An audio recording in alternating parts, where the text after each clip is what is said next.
What's going on, guys? We're back. Another Modified Rides podcast. Today, I have someone that is involved in the media aspect and the show aspect of our industry. Today, I have Chris Baker on. What's going on, Chris? Hey, good to be here. So I'm sure, you guys have listened to the podcast before, where I had Scott on from CK magazine. Chris is, I guess, the other half. Is it just the two of you? Yep. So I got the other half of CK magazine on now, but I also have the man behind C10 Nationals, which seems to be one of the largest growing C10 multi-events, I guess, in the country. So I guess let's start back. And how did you get involved with custom vehicles to lead you to where you're at now? I think my story is a lot like a lot of us that are in this, where it goes back to probably high school. And, I had a good friend in high school, and we used to swap motors and cars and paint cars and flip them. And where'd you grow up at? Southern Michigan, Southwest Michigan. So you dealt with snow a lot of the year. So yeah, snow and rust for sure. But you can do a lot of fun stuff in a car in the snow. Oh yeah, that's how I think I learned how to drive, is playing in the snow. It's something kids nowadays don't do. Right. I think it's improved my handling skills, probably saved me from a couple accidents over the years too. We used to go to the mall parking lot when it was closed and see how many times we could do a donut before the vehicle stopped and then control it. And kids now, parents are like, oh, don't go out, it's dangerous. No, let them go play. You got to learn. Yeah. Well, but I grew up in a county where my whole family was law enforcement. So I could get away with more than most, but I never had to cash that chip. Well, that's good. So you said playing with vehicles in high school. Did you have a custom vehicle in high school, or was it after? My first one was after. My friend had an 83 Camaro. So we screwed around a lot in that thing, but that's kind of where I got my start. And then all through high school and college, worked at numerous muffler and tire and oil change shops, and worked at just about every auto parts store chain. And then in college, I'm one of those guys that I went to school just to be, as my dad says, an art nerd. And, so I was able to take my degree and combine it with my hobby and get into the automotive field. What'd you go to college for? Visual communications, which is a very complicated way of saying graphic design. That's one thing, looking back, I wish I would have done something like that. Cause like even my photography stuff, I've kind of taught myself, had, other editors and stuff kind of guide me along the way, but taught myself how to use any kind of Photoshop or any kind of that I use. I would have, hindsight, I would have gone back and done that. I went for electrical engineering for about 2 years and realized I was going to be stuck in a plant fixing machines the rest of my life. And I'm like, no, I'm out. So the only reason I did that, because I was thinking, I was like doing car audio, car electronics, that kind of stuff. I'm like, oh, well, I can, get electrical engineer and kind of tie that in. Didn't realize that degree was basically plant work. And I'm like, my mom worked in that. I'm like, I'm not working third shift in a plant somewhere the rest of my life. I think if you go back to high school, I've been in this business 31 years. Okay. In the restoration and performance business. And once I graduated out of a school in Chicago. Then I went and worked at a place called Motor State, or Lane Automotive, in Michigan. And I was there for about a year and a half. And then I came down to work at Jegs. My wife's from Cincinnati, so Columbus was kind of in between the two, and it worked really well. And worked at Jegs for 13 years. That's how I met Scott. And then I left Jegs, and then eventually he left Jegs. And then that's when... that's how the CK Truck magazine thing kind of happened. We'll dive into that for sure. What did you do when you were at Jegs? Because, most people see it as a, like a mail order, internet purchasing for parts. What was your role there? My title was creative director, but I handled everything from their catalog, which we did bi-monthly. But I was also in charge of their email campaigns and which products went on those. The homepage, same thing. Their pay-per-click, their Google AdWords, their private label packaging, the race car decals, anything that had a brand to it with them, I was involved with. What years were you there? 99 through 13. So you were there in the midst of watching some of the print side of the catalogs and all that probably switched to more of the digital stuff. Yeah, I remember going to SEMA during that time with Jegs and having customers say, oh, we're getting rid of our print catalog. We're going to hand out flash drives, or we're going to do it digital only. And that's when when ordering off the web was still fairly new and was a little bit cumbersome, but people were tending to go that direction. But I'm a print guy from way back. Yeah, I'm the same way. I like to look through something and physically look at it, turn a page, and say, all right, well, if I'm looking for these parts, what's in here? You know, the change from the print to the digital stuff affects more than the magazine side of it, and a lot of people don't realize that. I think a lot of the people that I spoke to during those few years at SEMA, they went back to a print magazine because this industry likes that tangible item that they can hold and look through. Do you feel that the younger generation missing out on catalogs and stuff like that are missing anything, having all of it at their fingertips? I don't think they think that they're missing anything, but I think that if they held a magazine like what we have, they would get it. Scott said it in his interview. We had an advertiser tell us at one point, we are the Instagram of print. I mean, the attention span of people is so short. Yep. So you can't have a magazine that they have to sit around and there's just a ton of words in it. Nobody wants to read a phone book. So when you and Scott got together to do CK, you said you were at Jegs, he was at Jegs. If people's not listened to Scott's podcast, tell us how that melding of the minds created CK Magazine. So when I left Jegs, Scott had already left Jegs a while before I did. And he was working as a creative director, I believe, at Mac Tools here in Columbus. Yeah. And I had started an ad agency called Cubic Inch Studios, where I was doing a lot of print related stuff for customers in the business. And I had started another business where we were going to start building bodies, steel bodies, Volkswagen bus bodies and Broncos here in the United States. And I took one of the Volkswagen bodies to a show here in Columbus, and I just happened to see Scott there. I knew Scott was a Volkswagen guy, but I wasn't expecting to see there after 20 years. We hadn't seen each other. But you lived in the same town. Yeah. And I saw him and I yelled at him, and then we chatted for a while. That was like in July, I think, of that year of 19. Okay. And then they gave him a severance at Mac, from the way I understand it. And I had a bunch of stuff going on, and I had just come from SEMA in 19, and I was at dinner with a lot of the people from Motor Trend because of my Cubic Inch business. Yeah. And I was one of the first people to hear about the 19 magazines that were getting axed.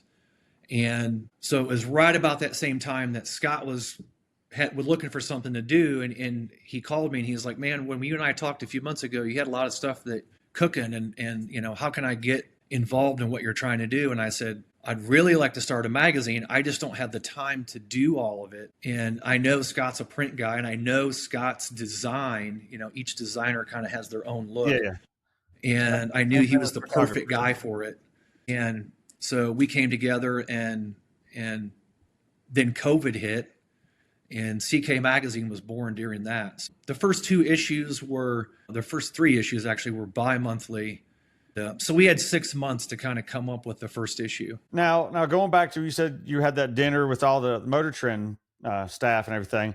Did they go into details why they were shutting down so many magazines at that one time? At that time, because that company had been bought and sold so many times in the last 5 to 10 years before that at that time it was Motor Trend, and Motor Trend was focusing on digital and television. And when I was there, some of the editors didn't even know. Now they were finding out as I was finding out. You were doing ad design and stuff for them at the time? Yeah, I had quite a few customers that were advertising in those books.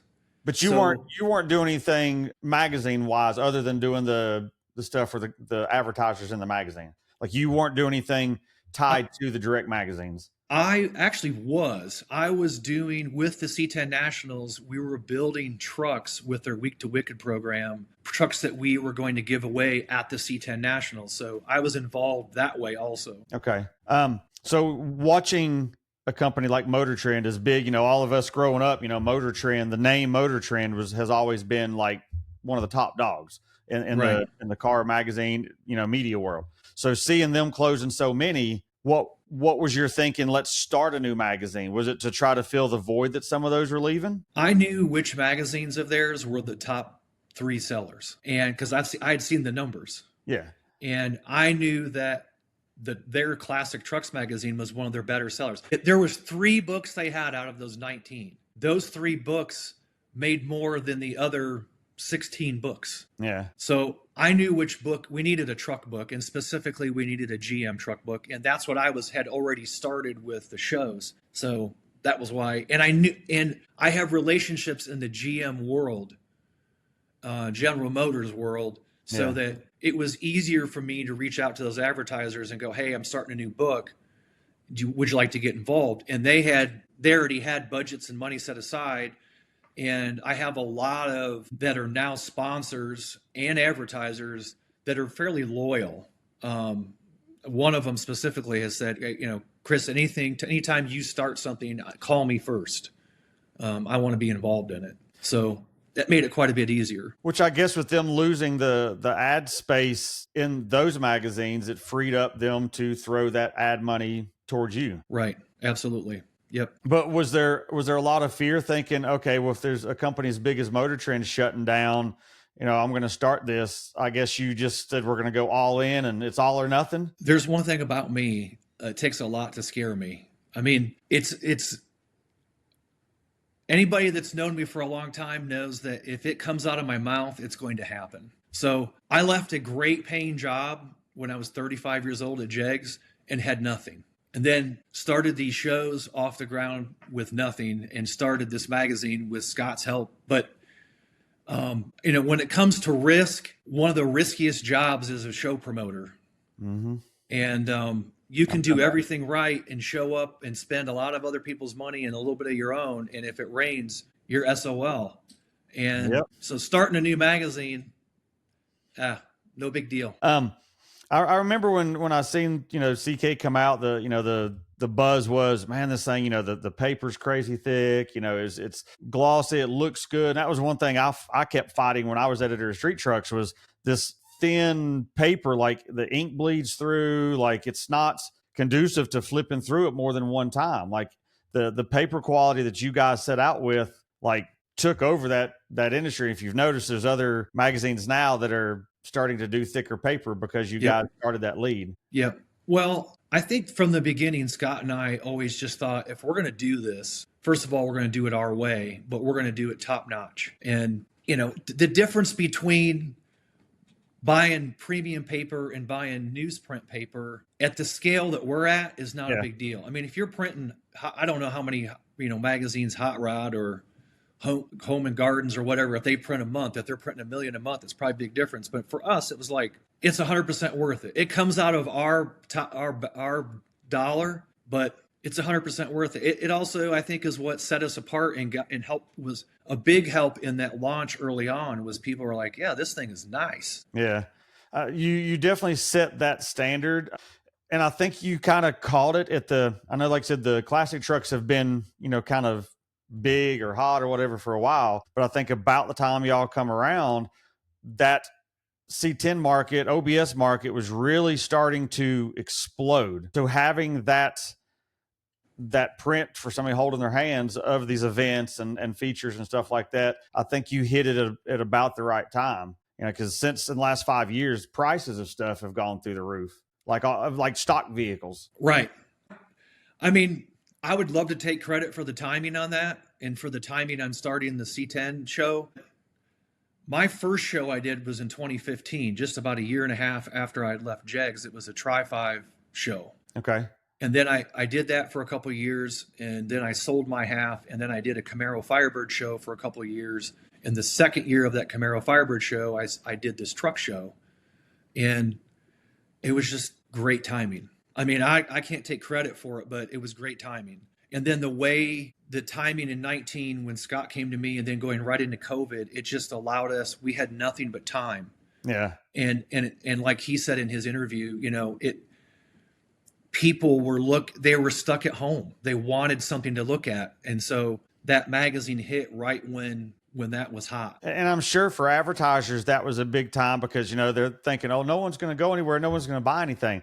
I think, especially in our world, those manufacturers sold more during COVID than they did probably the 2 years before that. Yeah, I don't know that was crazy because people had money. Whether it's because you were at home or the government, I think, was giving people money. But people weren't traveling and spending money on vacation, right, dinners and stuff. It was your right. home, so why not buy truck parts? Yep. So go ahead.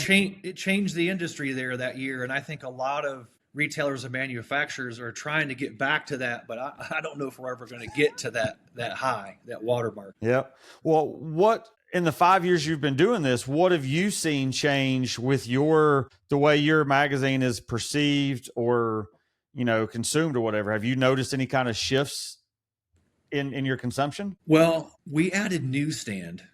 That was a big deal. Yeah.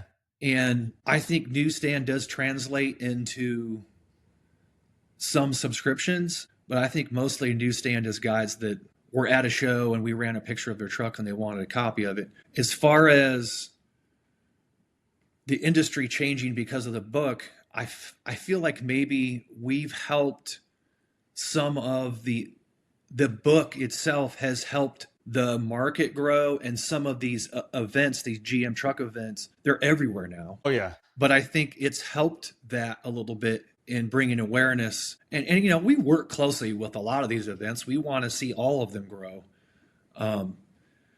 I think more than anything, it's probably helped events. Well, it's driven up prices of trucks. Yeah, I know. I've dealt with the mini truck stuff, the lifted stuff, the import stuff, the Euro stuff, but it seems the GM truck scene at shows and stuff is just a completely different, chill vibe. You don't have the issues like you had at that Slam Enough show a couple of weeks ago in Tennessee, all over the internet. Like you don't see the C10 and classic truck community going that way. So it seems like it's more of an adult per se scene. I was having a conversation a couple weeks ago with a guy that's heavily involved with LS Fest. And he said, the GM truck is the new 32 Ford. And I said, I've been saying that for 5 years. It's the new hot rod.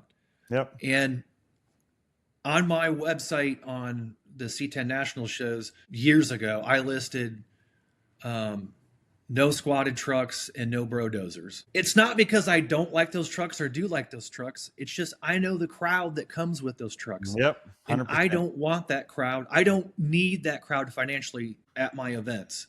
Yeah. And I want an event to go smooth. And it's unfortunate. Hopefully those younger, everybody's chasing this younger demographic. They're trying to figure out how to capture them.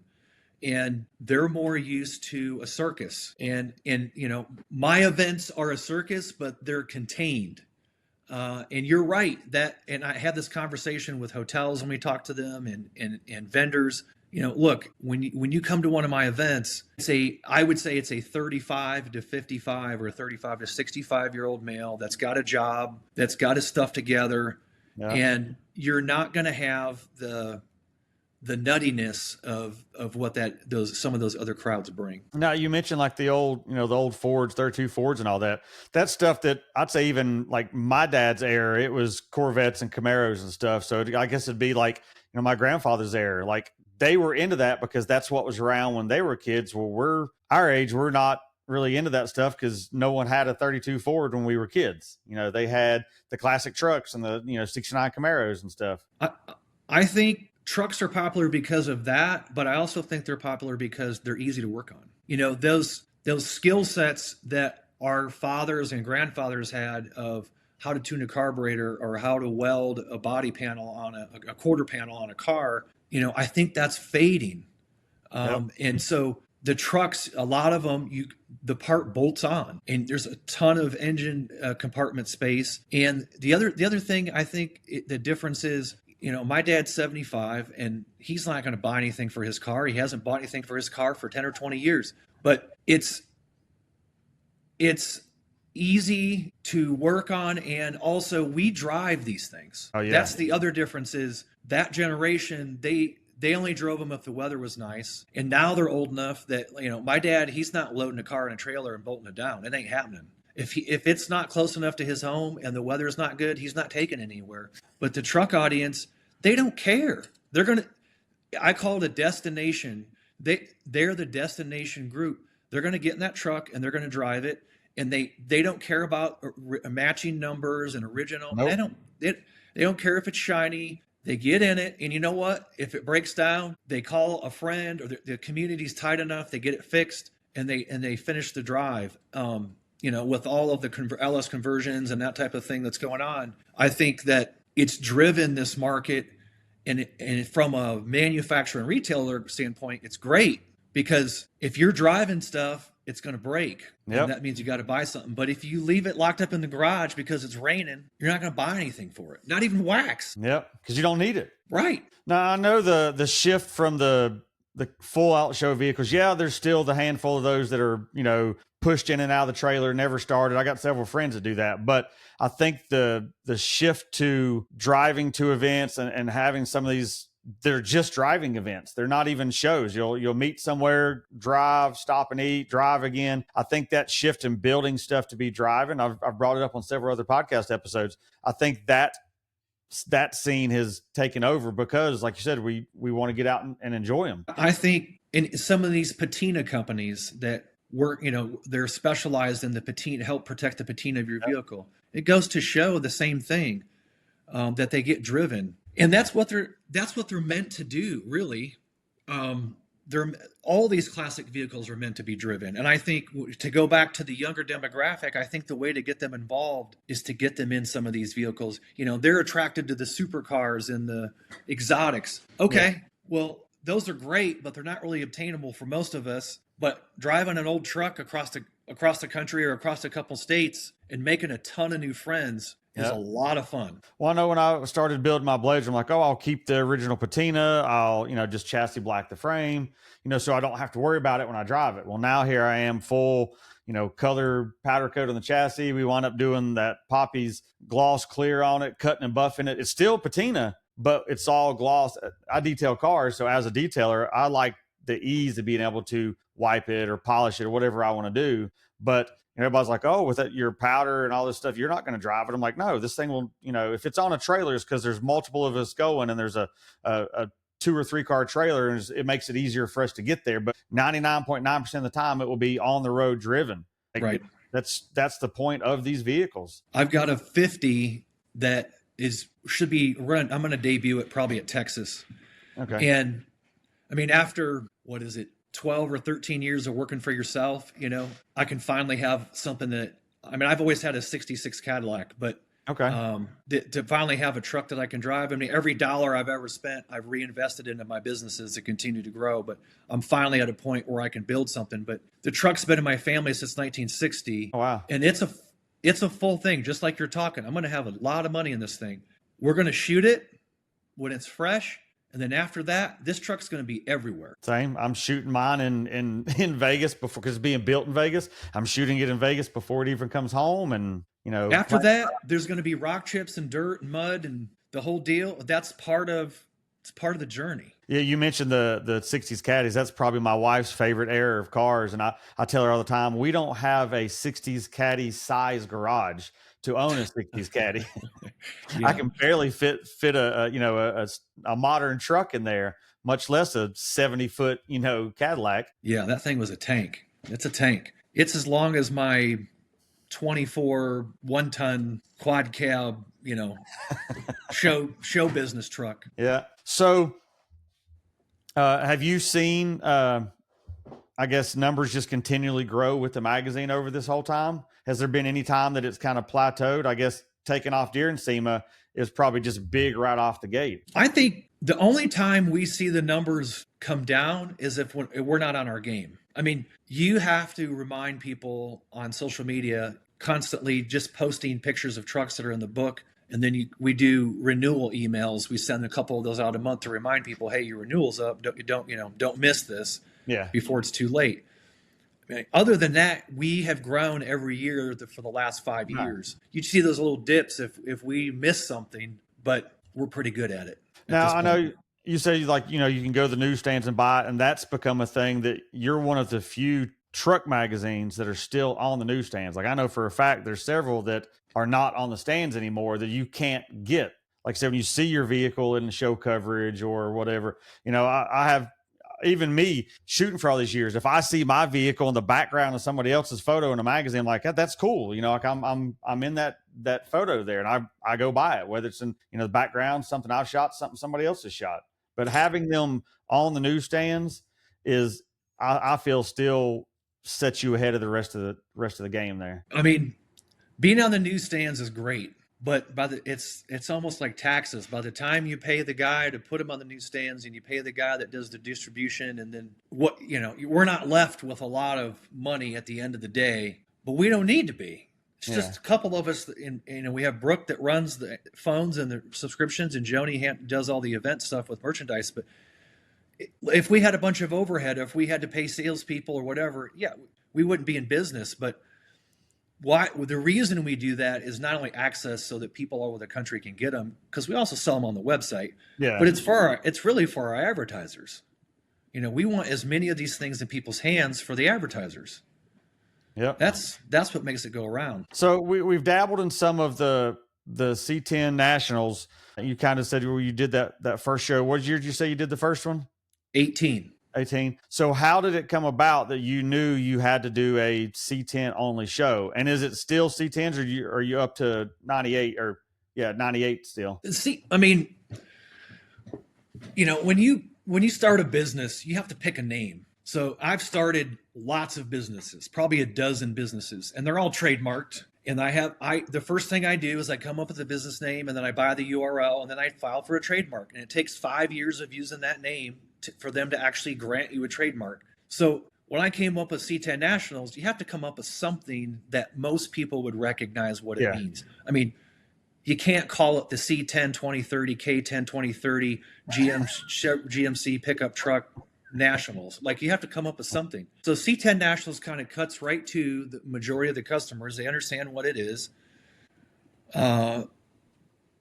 Once we started that, we allow everything as long as it's a full-size truck. So we don't allow S10s or El Caminos. Don't get me started on the El Camino thing. And I allow anything in, even if it's newer. If it's late model, that's fine too. Bring it.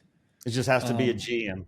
Yeah, I mean, and I do that because I don't think having a 24 Silverado there that the guy's proud of, I don't think there's anything wrong with that, sitting next to a 67 that guy's proud of.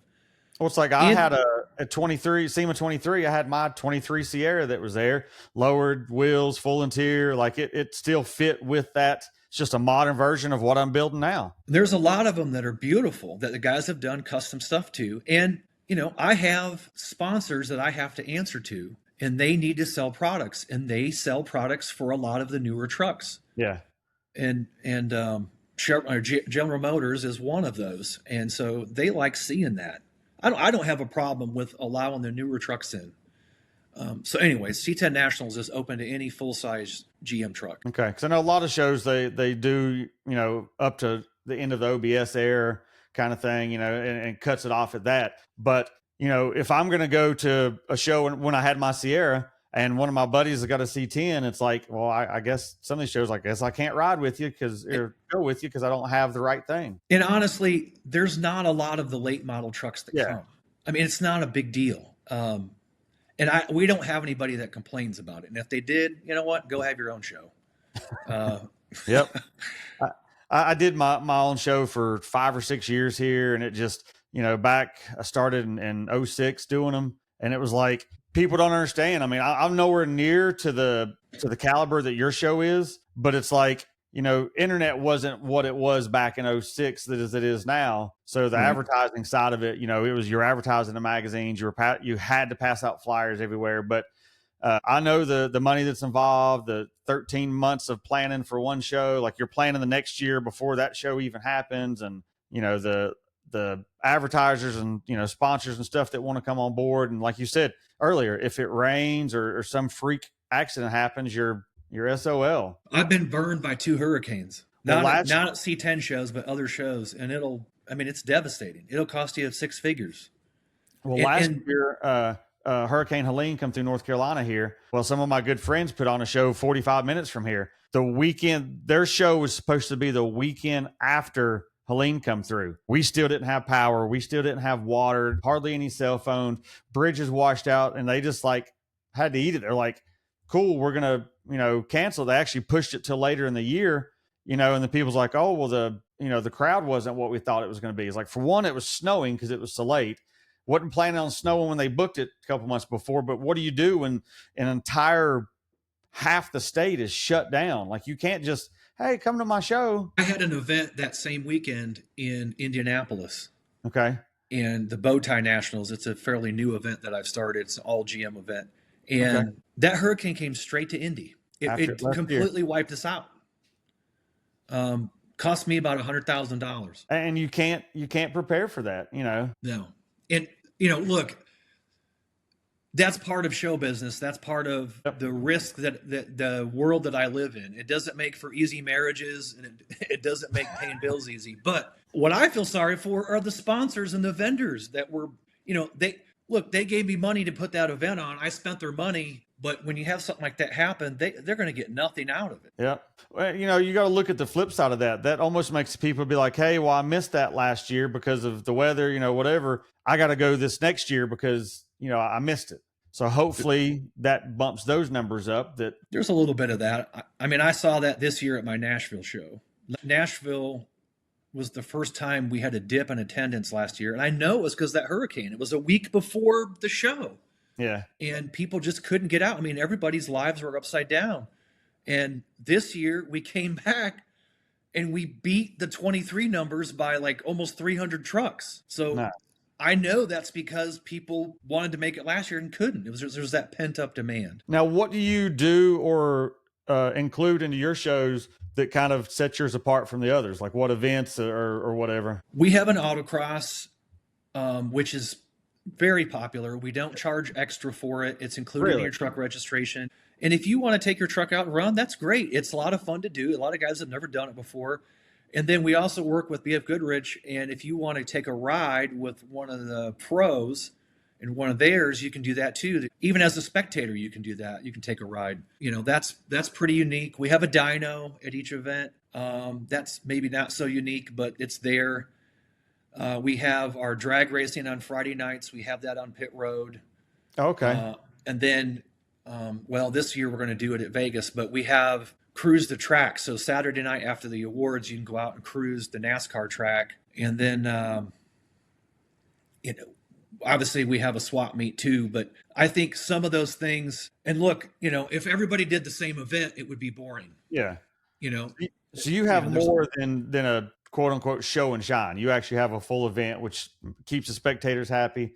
I like that idea, the autocross, because at that point you could ride with somebody, figure out what you need to do, and then run your truck through it to see if you can come anywhere close. I might have to do that next year. If you've never done it with a pro, you get in there and you go, this is a hell of a lot of fun. Like I want to do this all day. I've got a buddy that drifts for a living that I had on the podcast, and I'm like, every time I'm like, let me know when you're close. I'd love to come ride. It's like I couldn't do what he does, but that kind of thrill. And I'm not just going to hop in with somebody I don't know, because sometimes I'm like, yeah, I may die, I may not, but and all of those activities we don't charge extra. So that's another little bit different thing that we do. We don't, if you want to autocross, how much is it? Do I have to register? Nope. Just drive your truck over and get in line. It's not a big deal. And any requirements, helmets, any kind of when they're there before you run, I mean, they're going to look the truck over, but if it's a street truck, you're going to be fine. They want you to wear your seatbelt. Okay, but you don't have to have a helmet and all that stuff for drag racing. We require a helmet. That's the only activity. But not for the autocross. No, if you're just bringing your show truck in there, no. If you do a ride along and they want you to have a helmet, but they have helmets for you to wear. They're a little quicker. Our Texas event, we also do NASCAR rides. Those are extra, but that's a separate company that we hire to come in and do that. And it's unique. It's unique. But, to have all those activities, you got to have them at a facility like that. And it's expensive. Oh, yeah. Oh, yeah. I'd love to spend $15,000 and run a park or a parking lot and, have the same outcome. But I just don't think we would. I think that's what sets us off as being a little bit unique is because we do all of those other things. What events do you have left for this year? Done. Okay. Yeah, I'm done. Do you have your 26 schedule up? Oh yeah, yep. We'll be back in Vegas in April. We're Okay. always the second weekend in May in Fort Worth, and always the first weekend in October in Nashville. And then Okay. I also do a C10 Shindig in Kansas City, and then I have the 2 Bowtie National shows too. Where are they at? They're at Indy and Beach Bend. Okay. There's a lot of those type shows that I'm hoping to hit next year, which has been out of my normal wheelhouse because I've been so tied to the modern stuff or the mini truck stuff, just because that's where the magazine feature stuff has taken me for the last 20, 25 years. Mm-hmm. But yeah, I plan with the Blazer to hit as much as I can, do the drives and hit some of these shows like that.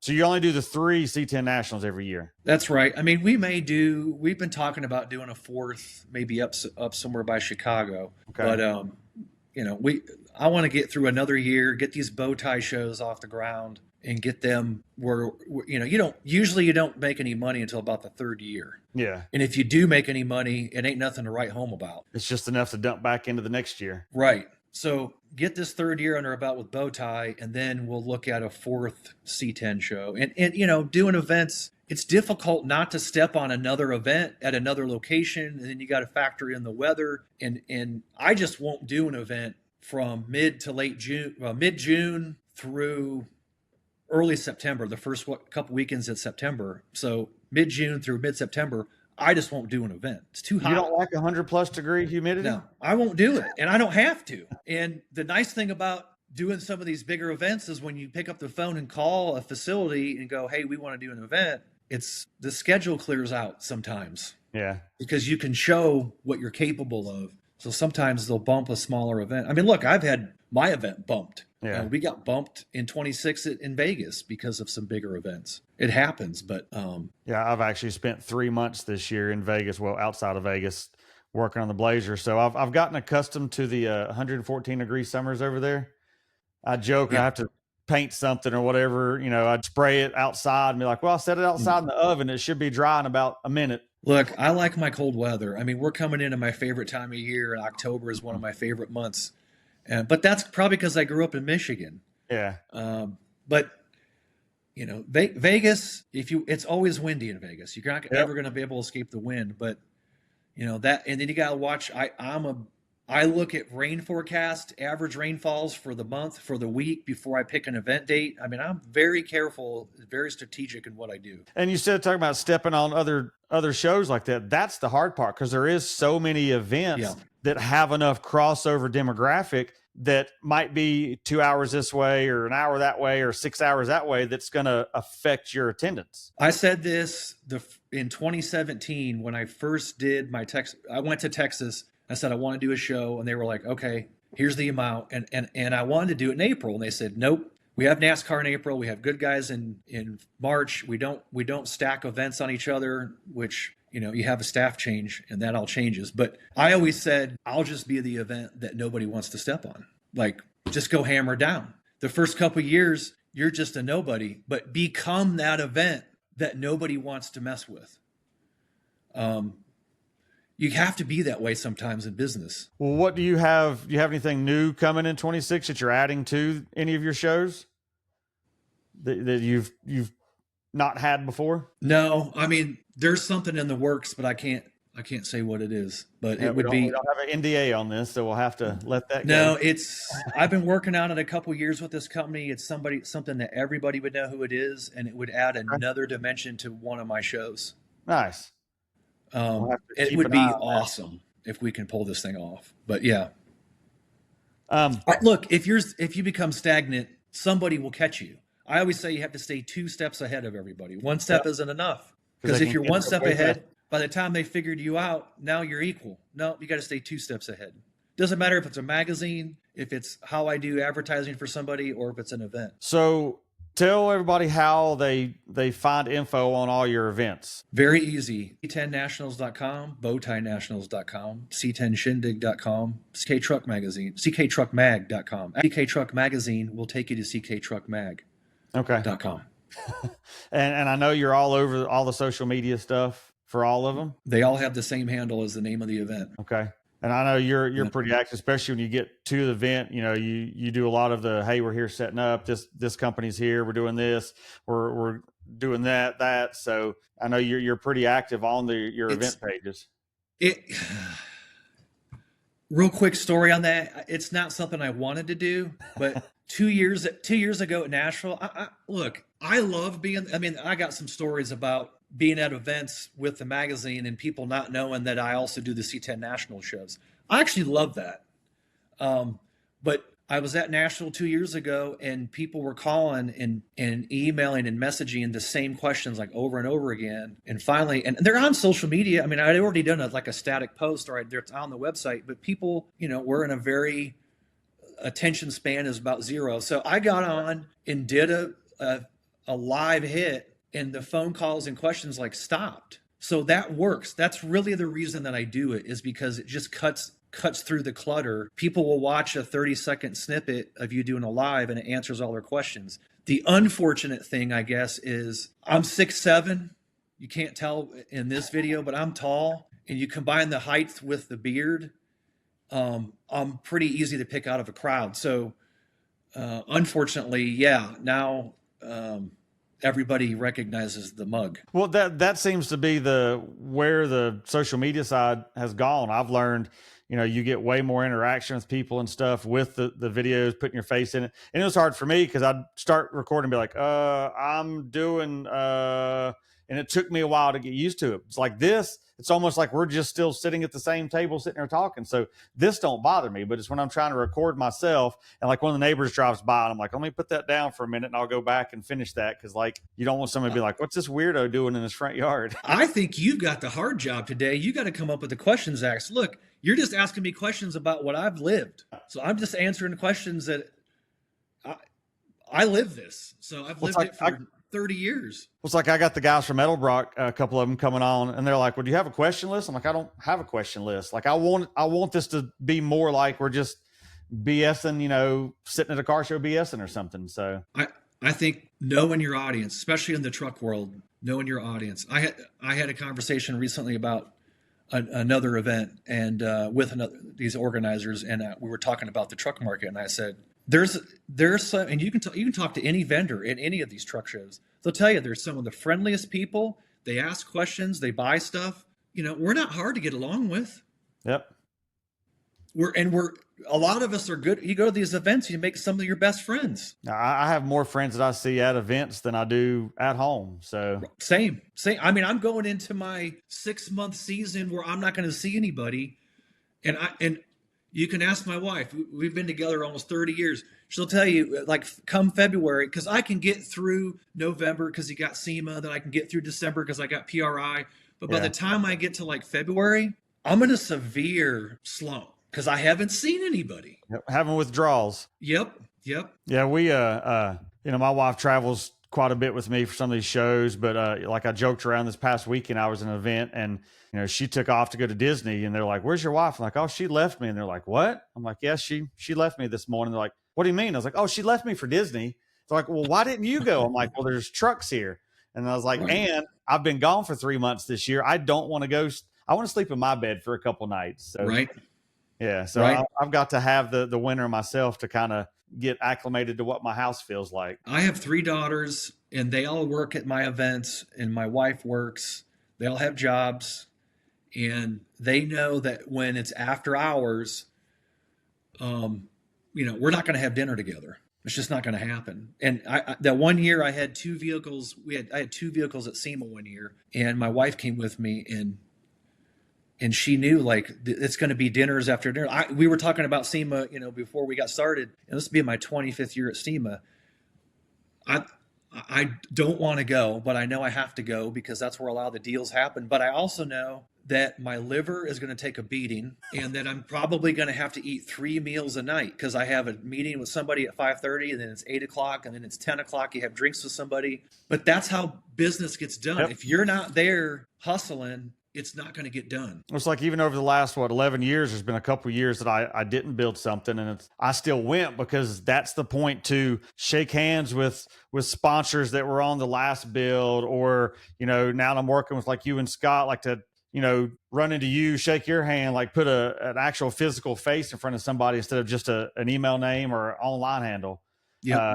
And people's like, oh, well, you're going to Vegas for SEMA. You're out partying this and that. I'm like, no, it's work. I'm dead tired by the end of the night, and I got to be right back up early the Yeah, next morning. it is exhausting. And Yep. I try to fly in like Monday night. I do Tuesday, Wednesday, and then I'm out of there Thursday morning. I just do a couple days and I get out of there before badness hits. But Vegas, non-SEMA related, but at my Vegas event this year, I had a guy that's a regular and he at our events, and he came up to me in the hotel and he said, "Man, you've been here since Monday." He's like, "Haven't you how many times have you hit the casino? Did you win anything?" I said, "Dude, you know how much money I spent before I walked in here hoping it doesn't rain?" I was like, "I'm pretty sure that's a big enough gamble."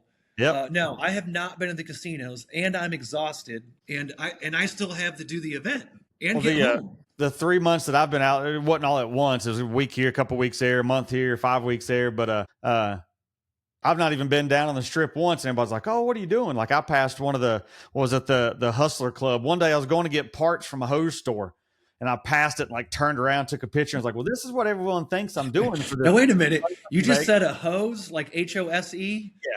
No, not yeah. No. I wasn't down on Fremont. Okay, I was just making sure. You're talking about Vegas. You never know. No, like we had the ends put on. It was like power steering involved. Right. Now I did say I almost needed to go hang out on the weekend down on Fremont to make a little extra money while I was there because I've spent so much on this. But Fremont can be fun. If you go out there, sometimes SEMA falls on Halloween. I love to go out in Fremont when it's Halloween. It's way too packed for me. Way too packed for me. I think part of it is, look, I'm 6'7". I can see where I'm going. I can breathe.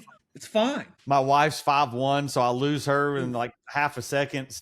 Yeah, we went. See, that was 23. We went out there because we were there for Halloween, and I was like, after you walk half of Fremont, I'm like, yeah, I can't deal with this elbows to elbows the whole time. I'm like, I'm out. I think that it was in 23. I ended up meeting a bunch of drag racers from Hawaii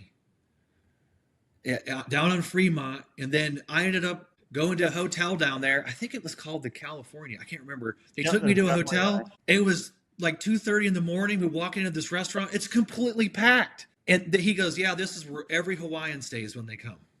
Yeah. That's what it was. And I was out till 3:00 in the morning with all the drag racers that live in Hawaii. Well, I know they've calling Vegas the ninth island now because my builder lives out there, and he said that there's such a huge Hawaiian like community there in Vegas that there's so many people there. So they call it the ninth island because there's that many people there. That's interesting. Yeah. Well, I'm hoping that hoping I can catch up with you at SEMA here in a couple of weeks. I know I'll fly back out the 26th to do one more week of finishing work. They're still doing my interior and stuff now. So I'll be there the week before SEMA, then I'll be there the week of SEMA, then I'm staying and then going to Dino's, driving to Dino's because it's, 4.5 hours from Vegas. So yeah, that's another 3 weeks I'm going to be out there. I mean, Dino's is one of those events. If you've never been, you need to go, We was at a show this past weekend, and I was telling people, they're like, "Well, how is Dino's?" I'm like, "Well, the size of this whole showgrounds?" They're like, "Yeah." I'm like, "That's just his vendors." And they're like, "What?" I'm like, "Yeah, you can't get through the vendors in a day. Like, there's so many there." I think he's got like 150 or 175 vendors. It's a lot. Last year, when I had him on the podcast, I asked him, he had 264 last year. Yeah. Yeah. So, are you guys doing a booth or anything out there? Or are you just gonna? The booth is kind of Scott's responsibility, and I don't know what he has planned this year. We've been there before, but I don't know. Sometimes we just fly in. Sometimes both of us fly in. Sometimes one of us flies in. Sometimes none of us fly in, and we have somebody shoot pictures for us. It's just I'm gone. Look, I'm gone that April, May, and September, October when I do events. But then November, if I go to SEMA, then I go to PRI. And in the summer, a little known secret about me is in the summer, I like to travel and go to concerts. So I travel a lot. I think in 24, I spent 32 weekends at a hotel. So we're talking concerts. We're talking like Taylor Swift, Backstreet Boys. Yeah, of course. I mean, I'm not anywhere from bluegrass, some country, not a lot, but a lot of bluegrass, a lot of hard rock, like a Nine Inch Nail or a Tool or a Nice. Metallica. And then another one I like to go to is I see a lot of Dave Matthews shows too. Well, it's joking about the Backstreet Boys stuff. My wife and her sister actually went out I was there in July for, building the Blazer, and they flew out and stayed with us and went to the Backstreet Boys in the Sphere. I'm like, you spent more to go to that concert than I'm going to spend the whole month I'm here. And they're like, but it's so fun. I'm like, you've seen them 10 times. It's the same old dudes on stage doing the same moves. But I would push back on that and say each concert's a different experience. Well, they said the Sphere was pretty cool in that aspect. So I've been to the Sphere and seen a show. It wasn't a concert, but I plan on doing a concert there. Seeing a show there, that would be fun. She's trying to get me to do the Wizard of Oz while we're there for SEMA. So they said that's a pretty crazy event there at the Sphere. I think it would be really neat to do. Yeah. But they said that they make $2 million a day or something like that. It's crazy. Well, they got to recoup their money somehow. Yep. Well, I appreciate you coming on. It's good to finally link up with you. Maybe I'll try to look for you, run into you at SEMA. Yeah. Maybe we can meet up there. But like I said, definitely an honor to have you on, and hopefully I'll see you at some of the C10 Nationals next year. I'm sure. Yep. I appreciate it. It's been great. I appreciate it.